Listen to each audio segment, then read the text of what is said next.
Alrighty. I love my little truck, and I like it that it's, all original paint and scratches, but I don't like a rusty roof. So, $100 worth of supplies, and we're going to sand it down and coat it with some zinc primer and shoot some paint on it to keep it from rusting. And I don't mind all the hood and all the little dings and scratches because it's 90% covered in paint, but the roof wasn't. I'm going to sandblast in my drip rail and recalk it and seam seal it, and I'm going to do this seam, so that's one reason we're fixing the roof. And while you're seam sealing, I'm going to go ahead and do this seam here. I'm going to sandblast it. I'm going to sandblast that seam, and we're going to caulk it, and then we'll paint over it. And this one here the same way. That old boy that had the truck, he went wild with the sandblaster, didn't know what he was doing. So I'm going to sandblast all what he didn't do in that seam, and then we're going to use seam sealer, and then we're going to paint back over it and touch it up. So I'm just trying to stop it from rotting away. A little surface rust like that don't bother me, but the rot, because where rust goes, after rust comes rot, and this roof is perfect. I don't want to mess it up and have it start rotting, so that's why I got a $20 tube of seam sealer. We're going to go ahead and seam seal all the seams on it.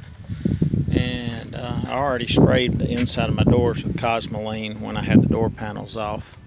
I'll get all that sandblasted, primed, painted, then use seam sealer probably tomorrow on it.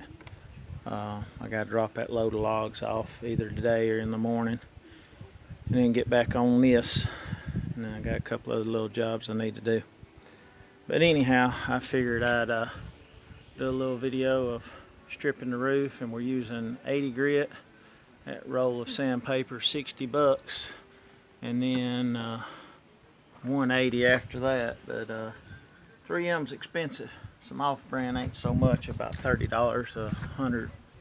So anyhow, figured I'd strip on this a little bit and sand it and get the little knocks out. I'm gonna have to, either somebody tried to stand on it or kneeled on it, and got a crease here where it bent down and it pooched out, so I got to tap this down some. It's not so bad on the top, more of a dent. Tap it down here and here, mainly here, and then it'll push this back up, and I'll have to grind it and put a little filler in it.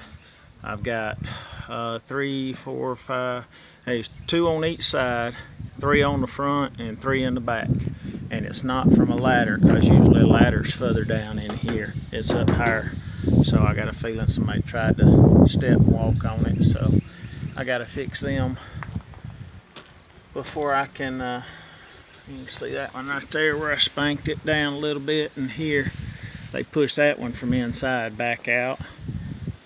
So we still got to work on it. I would open the door and get somebody to hold the dolly on the underside, but I got the doors taped shut, so can't get in there right now.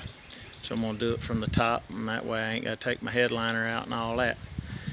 If you could weld a pull bar on it, tack weld a bar here and yank up like a sledge or a pull handle, a slide bar, you could get most of it out. But then you'd have to cut and grind your little weld off, but that seems to work better anyway than doing it old-fashioned way. But I hate to weld on that, cause a hole and cause it to rip, and then you have to fill the hole in and Bondo it anyway because of the heat.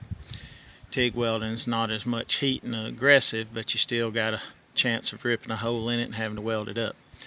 But anyhow, I'm gonna get back on this top. Appreciate it.